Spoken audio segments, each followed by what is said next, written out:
Dans cette vidéo, nous allons voir ensemble la dernière fonctionnalité que Hotjar propose, qui est la fonctionnalité de questionnaire.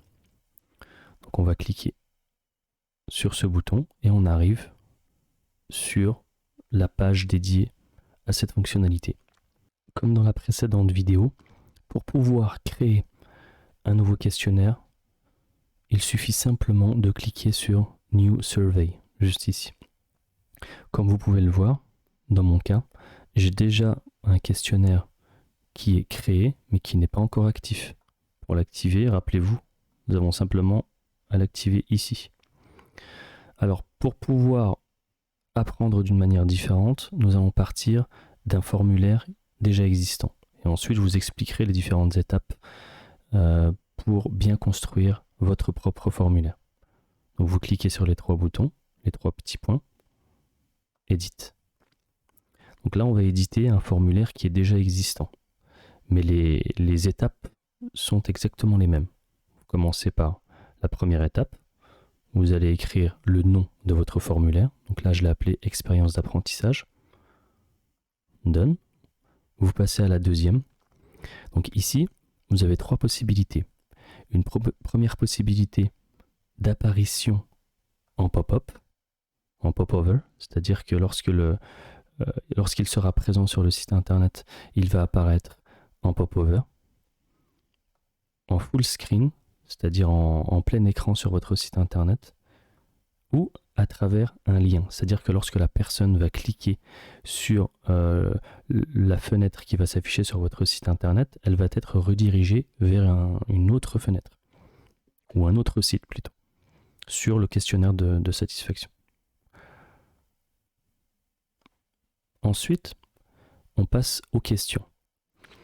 Alors, cet élément est très important dans un questionnaire, puisque c'est ce qui va nous permettre de récolter de manière optimale de la data, du feedback, des retours utilisateurs sur l'utilisation de votre produit ou de votre service. Donc le questionnaire de satisfaction, c'est une technique efficace pour faire ressortir vraiment les éléments importants dans votre produit digital, par exemple. Il existe deux grandes familles de questions que l'on peut poser à l'intérieur du questionnaire. Vous allez avoir des questions fermées et des questions ouvertes. Donc ici, j'ai commencé par une question fermée. C'est-à-dire que on va poser une question. Comment décririez-vous l'expérience utilisateur de l'application? Et vous allez lui laisser la possibilité de répondre entre 1 et 5, sachant que 1, c'est en partant de la notation très mauvaise pour arriver à très bonne. Donc ça, c'est une question qui est fermée et c'est plutôt lié à tout ce qui est quantitatif. C'est une pratique en fait qui est généralement simple à comprendre pour les utilisateurs, puisqu'ils ont simplement à cliquer en fait sur la réponse souhaitée. Ensuite, vous avez des questions ouvertes. Les questions ouvertes du type quelle fonctionnalité de l'application est-elle la plus intéressante? Donc c'est une question ouverte et là l'idée en fait c'est de laisser parler l'utilisateur. C'est une technique d'exploration dans le but de faire émerger librement les réponses de vos utilisateurs. Donc ça peut être intéressant pour avoir le côté qualitatif. Rappelez-vous, les questions fermées, c'est plutôt pour le côté quantitatif, et là, c'est plutôt pour le côté qualitatif. Nous avons également une autre manière de pouvoir récolter des informations de manière qualitative, c'est ce qui va être la complétion de phrases. C'est-à-dire, vous pouvez, je ne l'ai pas mis ici, mais par exemple, si vous rajoutez une question, avec short text answer, vous pouvez poser la question, par exemple,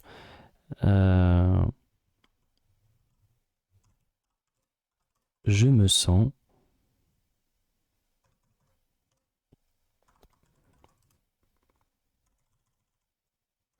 ou plutôt, je vais commencer par lorsque j'utilise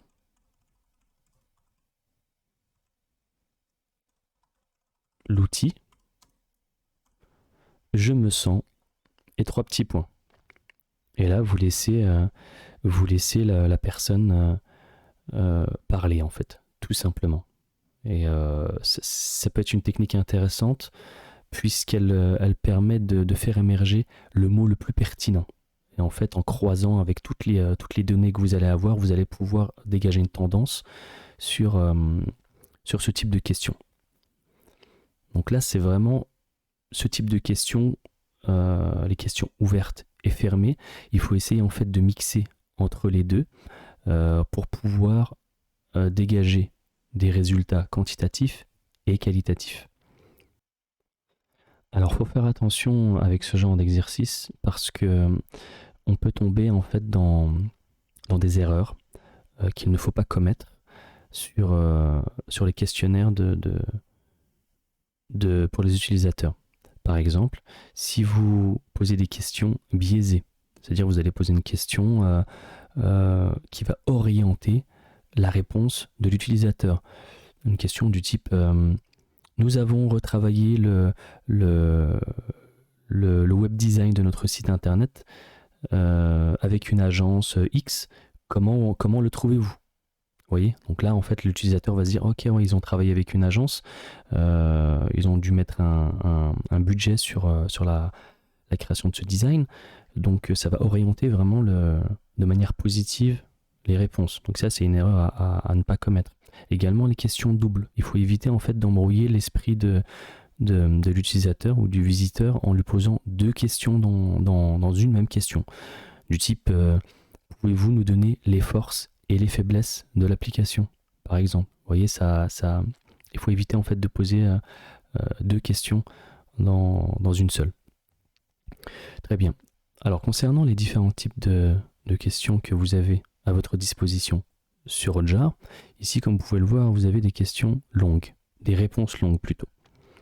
Vous avez des réponses courtes, vous avez la possibilité de demander l'email avec validation, tout ce qui est radio, buttons, vous savez, c'est des types de cases à cocher comme ça, des checkbox également.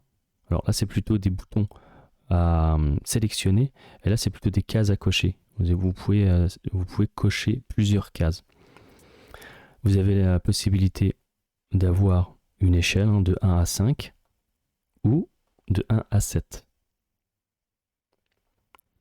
Également, vous avez le Net Promoter Score qui est assez connu, de 0 à 10. Et ensuite, le statement que je n'utilise pas personnellement. Ensuite, lorsqu'on a terminé ce questionnaire, on peut passer, comme dans la vidéo précédente, au Thank You Message. Donc vous allez leur laisser un petit message de remerciement après avoir répondu à toutes vos questions. Donc ça c'est classique, on ne va pas passer plus de temps dessus. Et ensuite, lorsque vous avez terminé, vous passez à l'apparence. Comme je l'ai dit dans cette formation, vous avez la possibilité de personnaliser le formulaire avec la formule business, à partir de la formule business. Donc là, étant donné qu'on est sur une formule basique, vous n'allez pas pouvoir personnaliser d'une manière poussée votre formulaire. Donc là, on va quand même la mettre en français.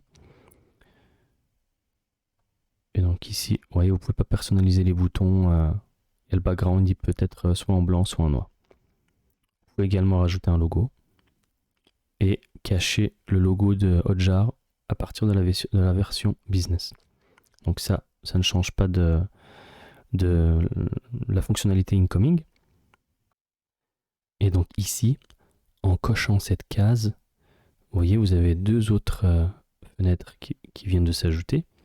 En fait, c'est tout simplement, vous laissez la possibilité à l'utilisateur d'avoir l'invitation directement dans votre site internet. Si vous ne cochez pas cette case, vous allez avoir un lien que vous pouvez exploiter, par exemple dans des campagnes d'emailing ou des campagnes sur les réseaux sociaux, etc. Donc là, vous pouvez customiser l'invitation. Donc là, vous voyez classique, Your feedback is important to us. Vous pouvez traduire tout ça ou personnaliser le message en fonction de votre site internet et du ton que vous voulez faire passer. Très bien.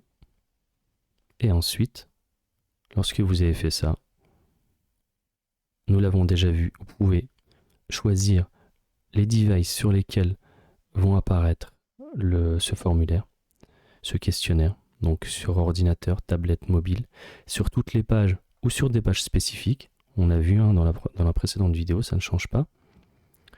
Et vous avez également la possibilité d'avoir de targeter des utilisateurs spécifiques à partir de la version business. Et à partir de la version plus, vous pouvez dire par exemple, je veux cibler 50%, 60%, 70% de mon trafic de visite sur le site internet.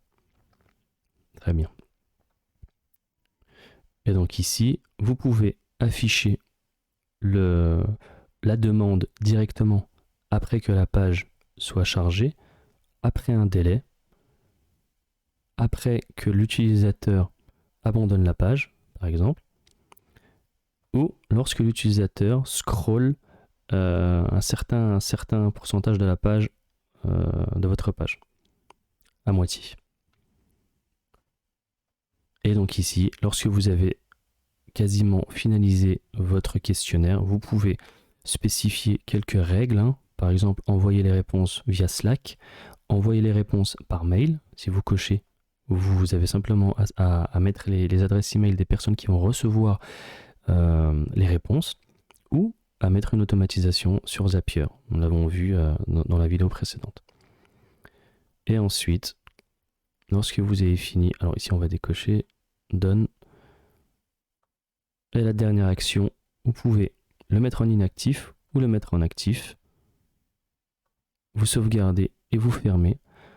Donc ici, comme je vous l'ai dit, vous allez pouvoir récupérer le lien si vous ne voulez pas le mettre sur votre site internet. Et si vous voulez le mettre sur votre site internet, alors je crois que moi je l'avais paramétré en affichage sur le site internet, donc on va checker. Donc ici, si je rafraîchis ma page,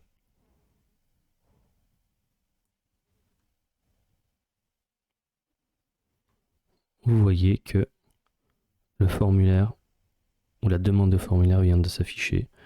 Bon, là c'est en anglais parce qu'on n'a pas personnalisé dans Hotjar.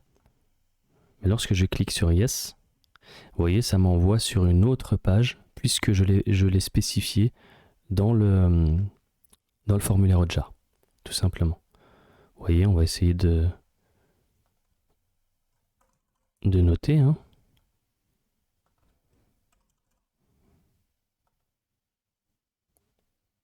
Et là, normalement, lorsque je finalise et que je reviens sur la page Hotjar, et vous voyez, lorsqu'on check sur les résultats, nous avons un résultat. On peut voir les réponses.